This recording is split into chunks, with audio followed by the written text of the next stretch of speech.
Coffee with ওয়াহিদে আপনাদের স্বাগতম। প্রিয় দর্শক, আমাদের কন্টেন্টগুলো মনে হয় রিয়েলমি নিয়মিত দেখে। এটা আমার কেন মনে হলো, বেশ কয়েকদিন ধরে রিয়েলমির কিছু ফোন নিয়ে আমরা প্রচুর সমালোচনা করেছি যে একই রকম ডিজাইন, একটার সাথে আর একটা, মানে ব্যাক কভারটাও চেঞ্জ করা যায়, অবিকল একই রকম দেখতে, জাস্ট ভেতরের কিছু স্পেসিফিকেশন চেঞ্জ করে দিয়ে তারা নতুন একটা মডেল মার্কেটে নিয়ে আসে। বোরিং হয়ে যাচ্ছিল রিয়েলমির ফোনগুলোর ডিজাইন। তো রিয়েলমি নার্জো 30 আমাদের স্টুডিওতে চলে এসেছে এবং এইটার ডিজাইনে নতুনত্ব পেয়েছি আমরা, এবং আমার মনে হচ্ছে যে রিয়েলমি আমাদের যে সমালোচনা এগুলো শুনছে এবং সেভাবে কাজ করছে। আসসালামু আলাইকুম ভাই ব্রাদাররা, কেমন আছেন আপনারা সবাই? আমার নাম ওয়াহিদ আর দেখছেন টেক টু দ্য পয়েন্ট, এবং আমাদের আজকের অতিথি হচ্ছে রিয়েলমি নার্জো 30। ফোনটা বেশ কিছু প্যারামিটার আমার কাছে খুবই ইন্টারেস্টিং লেগেছে, এবং কেন ইন্টারেস্টিং লেগেছে এবং এর দাম অনুযায়ী প্রোডাক্টটা কেমন হতে পারে, এই সমস্ত কিছু আসলে বিশ্লেষণ করব আমাদের আজকের ভিডিওতে। সুতরাং দেখতে থাকুন। প্রথমেই ফোনটার ডিজাইন নিয়ে কথা বলবো, এবং যেমনটা বলছিলাম কিছুক্ষণ আগে যে ফোনের ডিজাইনে কিন্তু বেশ খানিকটা পরিবর্তন এনেছে এবার রিয়েলমি, এবং এটা দেখতে খুবই চমৎকার লাগে। নিট অ্যান্ড ক্লিন একটা ফিন পাবেন। পেছনে গ্লসি ফিনিশ রয়েছে, যদিও আমি পার্সোনালি ম্যাট ফিনিশটা বেশি পছন্দ করি, এবং বাঁদিকে এখানে স্পিডি একটা ডিজাইন, তারা বলছে যে স্পিড টাইপের একটা ডিজাইন তারা দিয়েছে। এটা আলোর বিপরীতে ধরলে ভালোই রিফিল করে এবং দারুণ লাগে দেখতে। একেবারে নিচের দিকে নার্জোর ব্র্যান্ডিং দেখতে পাবেন, এটা এবার ছোট করা হয়েছে, অনেক ধন্যবাদ রিয়েলমিকে। ক্যামেরা বামটা কালো কালারের এবং এইখানে ট্রিপল ক্যামেরা সেটা ব্যবহার করা হয়েছে আমরা দেখতে পাচ্ছি। একেবারে নিচের দিকে রয়েছে ফ্ল্যাশ। তবে এবারে নার্জো ফোনটার থিকনেস কিন্তু বেশ ভালোই, 9.45 মিলিমিটার, আর ওজনও 200 গ্রামের কাছাকাছি, 193 গ্রাম। সো আমি কিছুটা বাল্কি ফিলিং পেয়েছি। তবে একটা ব্যাপার খেয়াল করেছি যে 2.5D কার্ভ বডি ডিজাইনের হওয়ার কারণে মোটামুটি হাতে বেশ ভালোই কমফোর্ট পাবেন আপনি, এবং এটার যে ওয়েট ডিস্ট্রিবিউশন রয়েছে এটাকেও খারাপ বলা যাচ্ছে না, বেশ ভালোই। সো এটাকে আমি বেশ কম্প্যাক্ট বলতে পারছি, এবং এর যে সাইজ আছে অন হ্যান্ডেড অপারেশনে একদম ঠিকঠাকই আছে। আপনি যদি এক হাতে অপারেট করতে বেশি অভ্যস্ত হয়ে থাকেন তাহলে ফোনটা আপনার জন্য ঠিক আছে। এর ডিসপ্লেটা IPS LCD প্যানেলের, বাট এখানে একটা সারপ্রাইজ আছে, সেটা হচ্ছে এর ডিসপ্লে 90 হার্জ, ফলে বেশ স্মুথ একটা অনুভূতি পাবেন আপনি, এবং ডিসপ্লের ব্রাইটনেসও এবার বেশ বাড়ানো হয়েছে। পিক কন্ডিশনে আপনি 580 নিটস পর্যন্ত ব্রাইটনেস পাবেন। ডিসপ্লের সাইজ 6.5 ইঞ্চি, যেটা আমার কাছে বেশ ভালো একটা সাইজ মনে হয়, খুব বেশি বড়ও নয় খুব একটা ছোটও নয়। আর রেজলিউশন হচ্ছে ফুল এইচডি, খুব শার্প পিকচার কোয়ালিটি পাবেন। এর পিপিআইও কিন্তু রয়েছে 405, যার ফলে পিক্সেলগুলো অনেক ছোট, ছবিতে প্রচুর ডিটেল পাবেন। ডে লাইটে আমরা খুব দারুণ পিকচার কোয়ালিটি পাচ্ছিলাম। ইভেন এটার যে টাচ সেন্সিটিভিটি এটা কিন্তু বেশ চমৎকার, বিশেষ করে গেমিং এর সময় আপনি খুব ভালো ফলাফল পাবেন। ভিউইং অ্যাঙ্গেল নিয়ে কোনো কমপ্লেন নেই, ফুল এইচডি ডিসপ্লে যেহেতু, আর তাছাড়া IPS প্যানেল, সুতরাং যে কোনো অ্যাঙ্গেল থেকে খুব ভালোই ব্রাইটনেস পাবেন আপনি। এবং এটার যে কালার রিপ্রোডাকশন, এটা আমি বলবো যে এই বাজেটে খুব ভালোই করেছে তারা। সো ফাইনালি এটার যে ডিসপ্লে, এটা আমাকে যথেষ্ট খুশি করতে পেরেছে। বিশেষ করে এই বাজেটে যে ডিসপ্লে আমি প্রত্যাশা করেছিলাম তার চাইতে বেশ ভালো পেয়েছি। আপনারা এই বাজেটে তো আপনি এমন ডিসপ্লে আশা করতে পারেন না। ফোনটাতে আপনি out of the box Android 11 পেয়ে যাবেন, সেই সাথে রয়েছে Realme UI 2.0, আর এতে চিপসেট হিসেবে ব্যবহার করা হয়েছে G95, যেটা 12 ন্যানোমিটারের, সাথে রয়েছে অক্টা-কোর CPU, যার দুইটা পাবেন আপনি 2.05 GHz এর Cortex A76 আর 6টা 2 GHz এর Cortex A55, এবং জিপিইউ রয়েছে Mali G76 MC4। বাংলাদেশে এর একটাই মেমোরি ভেরিয়েন্ট পাওয়া যাবে, সেটা হচ্ছে 6GB RAM আর 128GB ইন্টারনাল মেমোরি। বাট আপনি চাইলে কিন্তু এর dedicated micro SD card slot দিয়ে আরও বাড়িয়ে নিতে পারবেন মেমোরি, বাট আমার কাছে মনে হয় যে 128GB ঠিকঠাকই আছে, মেমোরি কার্ড এক্সট্রা ব্যবহার করার প্রয়োজন হবে না। রিয়েলমি নার্জো 30 পারফরমেন্স নিয়ে কথা বলার জন্য আমরা আরেকটা জায়গায় নিয়ে আসলাম আপনাদের। এখানে আসতেই হতো, কারণ খুবই ইন্টারেস্টিং একটা জিনিস আপনাদেরকে দেখাবো। আমি বলতে পারেন যে একরকম টাস্কি খেয়ে গিয়েছি। টাস্কি কেন খেয়েছি? কারণ হচ্ছে এই পর্যন্ত রিয়েলমির মোট 20টা ফোনের রিভিউ আমরা করেছি, ইনক্লুডিং দিস ওয়ান, এবং সারপ্রাইজিংলি এখনো পর্যন্ত যতগুলো ফোনের আমরা রিভিউ করেছি তার মধ্যে সব থেকে বেশি আন্টু স্কোর হচ্ছে এই ফোনের।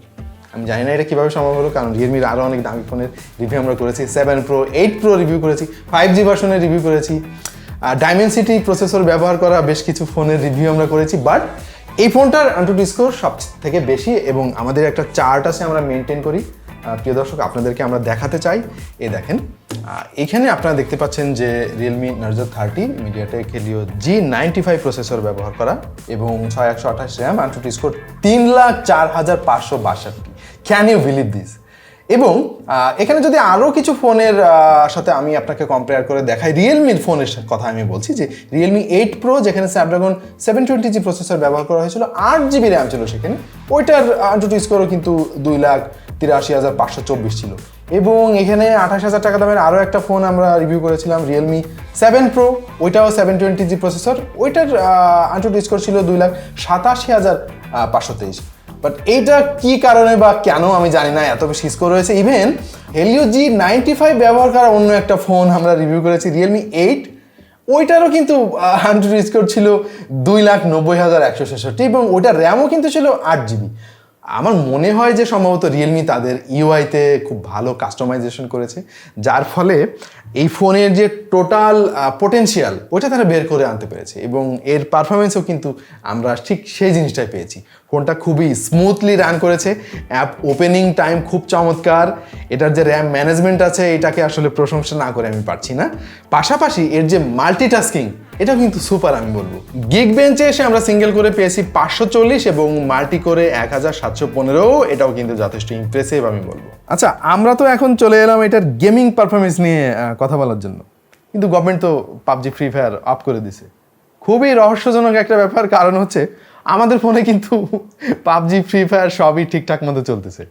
মানে এটা চিন্তার বিষয়, গভর্নমেন্ট দিল বন্ধ করে, আমাদেরটা কেন চলতেছে। এখন আমার জানতে ইচ্ছে করছে যে আপনাদের ফোনে কি পাবজি ফ্রি ফায়ার ঠিকঠাক মতো চলতেছে এখনো পর্যন্ত? একটু কষ্ট করে কমেন্ট করে আমাদেরকে জানিয়ে দিন যে কার ফোনে পাবজি বা ফ্রি ফায়ার চলছে বা বন্ধ হয়ে গিয়েছে। যাই হোক, এইটার যে গেমিং পারফরমেন্স এইটা নিয়ে যদি আমি বলতে চাই তাহলে আমি বলবো যে খুবই বাটারি স্মুথ আমরা পারফরমেন্স পেয়েছি। স্পেশালি পাবজিতে অ্যাকশন সিকোয়েন্সগুলোতেও খুব ভালো পারফরমেন্স দেখিয়েছে এটি। স্পেশালি এটার কোনো ফ্রেম ড্রপ আমরা খেয়াল করি নাই, খুবই স্মুথ ছিল এবং ব্যাটারি কিন্তু খুব বেশি হট হয় নাই। আমার কাছে মনে হয়েছে ব্যাটারি কনজামশনটাও ঠিকঠাক আছে। আর ফ্রি ফায়ার তো অবশ্যই খুব ভালোভাবে চলবে, কারণ এটা হাই কনফিগারেশনের একটা ফোন। সো ওভারঅল এটার যে গেমিং পারফরমেন্স আমরা পেয়েছি এটা খুবই আশাব্যঞ্জক। সুতরাং আপনি যদি হেভি গেমারও হয়ে থাকেন তাহলে আপনাকেও মোটামুটি এটা খুশি করতে পারবে। আমাদের ফেভারিট গেম অ্যাসফাল্ট 9 আমরা খেলেছি এবং এটার পারফরমেন্স ছিল দুর্দান্ত, কালারগুলো খুবই পাঞ্চি। তাছাড়া এতে কিন্তু 90 হার্জ রিফ্রেশ রেট রয়েছে ডিসপ্লেতে এবং এর কন্ট্রোলিং এর জন্য কিন্তু জাইরোস্কোপও দেওয়া হয়েছে। সুতরাং ওভারঅল সবকিছু মিলে এটা গেমিং এর জন্য বেশ ভালো একটা প্যাকেজ। এবার এর ক্যামেরা সেকশন নিয়ে চলে এলাম এবং এর যে ক্যামেরা পারফরমেন্স এবং ক্যামেরা সেটআপ এটাতে আমি বেশ ইমপ্রেসড, আবার একই সঙ্গে খানিকটা বিরক্ত।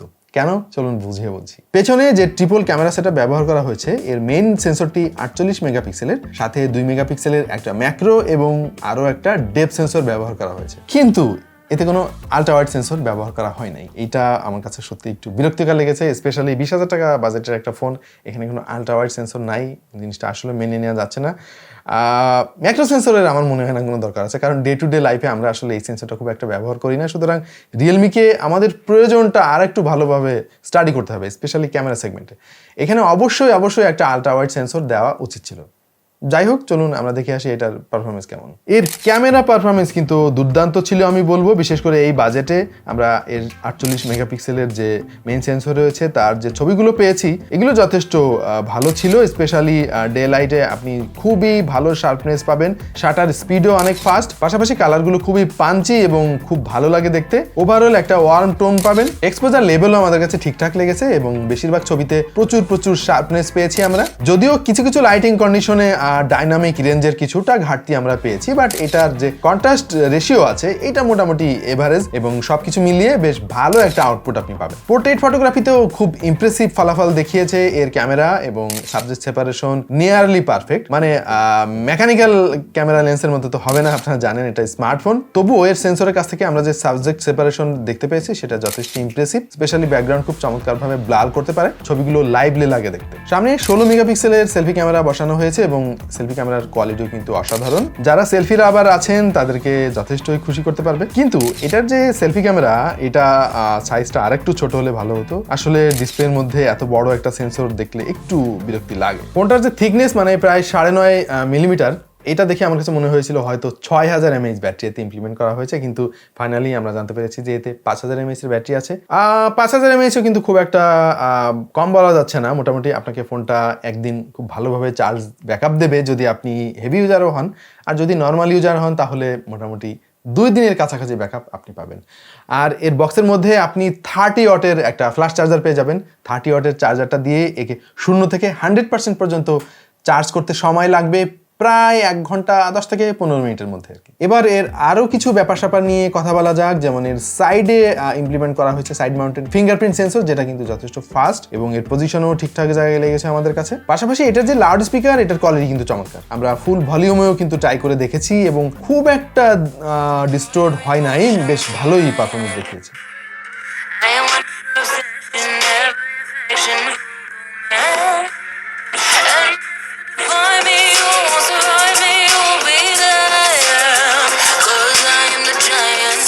নেটওয়ার্ক ইস্যুজনিত কোনো সমস্যা পাইনি। দুটো সিম স্লটেই আমরা সিম কার্ড দিয়ে ট্রাই করে দেখেছি, কথাবার্তা বলে দেখেছি, সব ঠিকঠাকই লেগেছে এবং ওয়াইফাই সিগন্যালও কিন্তু প্রিটি ডিসেন্ট। ফোনটা আমার 2টা কালারে পাওয়া যাবে। আমাদের রিভিউ এটা ব্লু কালারের, এর সিলভার নামে আরও একটা কালার আছে, সেটাও দেখতে খুব ভালোই লাগে। আর অফিসিয়াল ওয়ারেন্টি সহ এই ফোনটার একটাই ভেরিয়েন্ট 6128 বাংলাদেশের মার্কেটে পাওয়া যাবে 19,990 টাকায়।